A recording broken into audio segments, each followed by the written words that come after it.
Hey guys, it's Josh here, and today we're going to be talking about how to destroy your addiction to negative thinking. And yep, I'm back in my favorite little spot for recording videos. So in this video, we're going to talk about three things. 1, your subconscious beliefs and your self-image. 2, the power of your conscious mind to reprogram your subconscious. And finally, I'm going to walk you through our method to destroy the addiction to negative thinking. But let me just give you a quick little view of this first, because I know that you guys love it probably just as much as I do.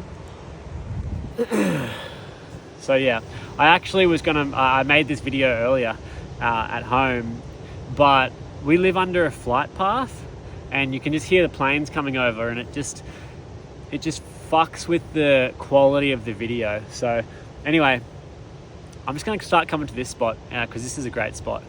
Let's start with your subconscious mind and your addiction to negative thinking, right? So your addiction to negative thinking is really, it's a habit. It's a habit that you've developed, right? And like all of our habits, they are stored in our subconscious mind, and they are enforced by our subconscious beliefs and our self-image. Let me give you a quick example. If you believe that you are a smoker, like if you have the identity that you are a smoker, then you are more likely to do the habit of smoking. If your belief is that you are not a smoker and your identity and your self-image is I am not a smoker, you're not very likely to smoke.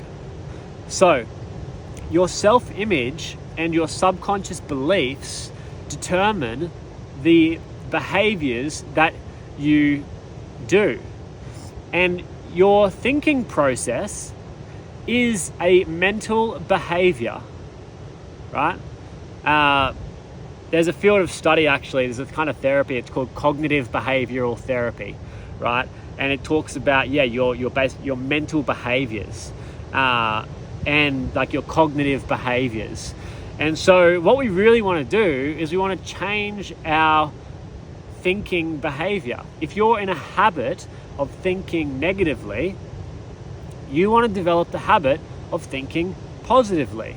But it's going to be very hard for you to do that if your self-image, so your subconscious belief and your identity, your self-image, is not conducive of someone who is, happy, confident, calm, at peace with themselves and the world, right? So you got to look at your self-image and your subconscious beliefs that you have, and it's not your fault if they're shit because they've actually been developed through your childhood.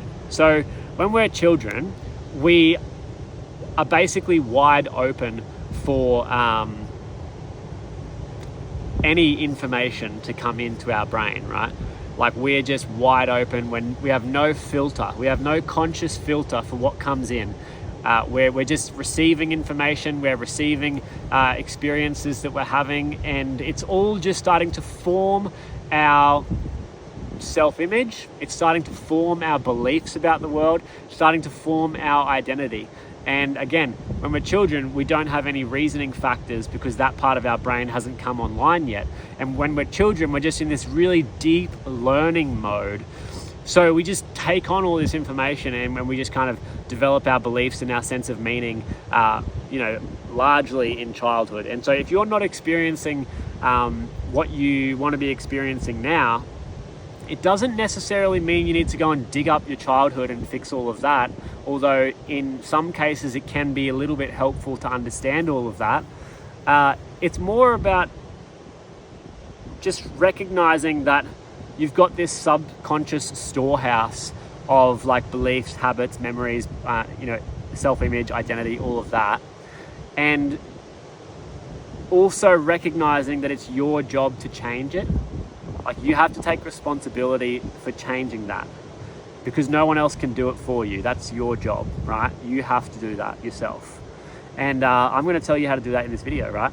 And a big part of it is harnessing the power of your subconscious mind.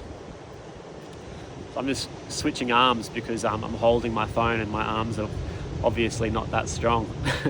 um, no, my self-image is I am strong. Anyway, the power of your conscious mind. You, as an adult, have developed the ability to think consciously. Now, just because you have that ability does not mean that you necessarily use it. A lot of adults don't use it, right? You probably know a few people like that, where you're just like, what is that person thinking? Or they just weren't thinking. Or actually, some people openly admit that they weren't thinking. Well, why'd you do that? Oh, I wasn't thinking, right? So, yeah. But as an adult, you do have the capability to think. You do have the ability to think consciously, to reason, to be logical, to be rational, even though, you might think these days a lot of people don't use that, which they probably don't. You can do that, right? You do have the ability to do that. I just want to drive that point home. You have the ability to think consciously. Now, when you start thinking consciously, it basically means you start choosing your thoughts. When you are thinking unconsciously, you're just kind of having thoughts.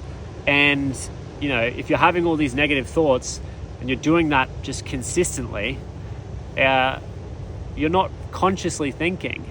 Because if you were consciously thinking, you wouldn't be choosing all of those negative thoughts. I don't know about you guys, but I would not be choosing to have negative thoughts if I had a choice. If I could choose positive thoughts, then I would want to choose positive thoughts, right? And what I'm suggesting here is that you can choose, right? Some people don't even believe that, and it's crazy to me. But you can, right? You're an adult. You're an adult, and you have the conscious ability to choose your thoughts, right? It's just like you have the conscious ability to choose whether you, go to McDonald's or Hungry Jack's, or if you're like me, where you just don't go to either of them because they're shit, right? No, that's not true. Sometimes we go to Macca's because I have a wife, and she likes chicken nuggets. So we do go there sometimes. Anyway, it's besides the point. You get what I'm saying. You have the choice, right? You can choose what you want to think about. And so if you find yourself in a place where you're consistently thinking negative thoughts and you haven't been able to change them yet, then you've got to address the deeper issues, the subconscious mind, your identity, your self-image. And once you address that problem, then you can start to consciously choose new thoughts, right? And so you might be wondering, okay, well how do I do this? How do I actually make this happen? And I said at the start of this video that I was going to give you a method, right? I was going to give you our method for doing this. I have what's called the Mind Launch method, and I have been writing blogs to support these videos. If you go to the description, you're going to find a blog, and in that blog, I give you the full breakdown of how to use the Mind Launch method, and there's diagrams, and it's all kind of easy to understand. But I'll share it with you now as well. But I'm just telling you, it's in the blog post if you want to read it and visually see it as well. It really starts with thoughts, and then it moves from thoughts to emotions, and from emotions to beliefs. Now, let me backtrack a second before I get into that. There's a field of study which is called neurophysiology, right? It's basically the field of study that studies how your brain affects your physiology, how your thoughts affect your physiology. So you have a nervous system, and thoughts that you think in your mind send electrochemical signals through your nervous system, through these little neurotransmitters. So for example, if you think positive thoughts, then you're more likely to experience calm, positive feelings in your body. If you think negative thoughts, like for example, I'm not good enough, this is never gonna work, I'm stuck, there's something wrong with me, I'm broken, then those kinds of negative thoughts are gonna create stress chemicals in the body, right? They're going to create these negative chemicals and hormones in the body, or not necessarily negative, but stressful, right? So a thought like I'm broken, if you think I'm broken, that thought is going to send these signals to the body. It's going to create these stress chemicals, adrenaline, because if you're broken, you're not safe, right? And that's going to create fear, it's going to create stress, it's going to create adrenaline, and you're going to start to feel anxious. because you feel like so your thought, I'm broken, I'm not good enough, or whatever it is, sends a signal to the body, and then your physiology, your nervous system starts to shift because you've got this negative thought which creates a negative feeling in your body. It's called neurophysiology. You can look it up.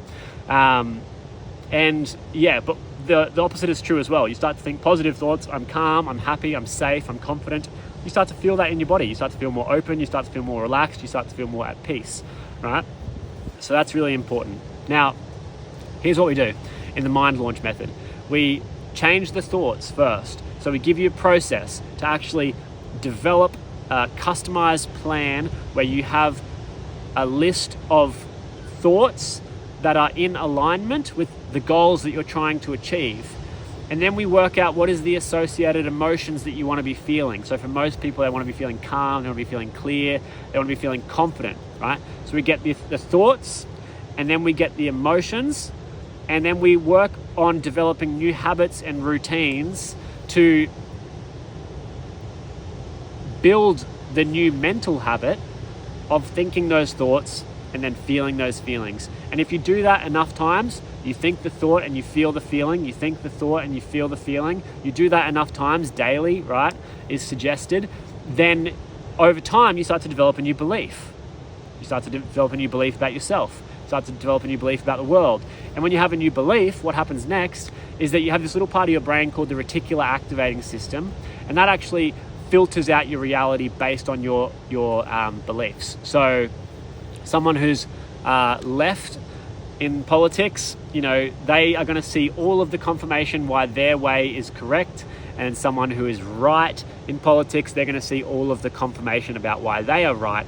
And that's not just personal preference, it's actually their brain filtering out the information, right? Their brain is looking for confirmation of what they believe to be true, right? So, for example, another one I could give you is like, I often give an example of Steve Irwin, right?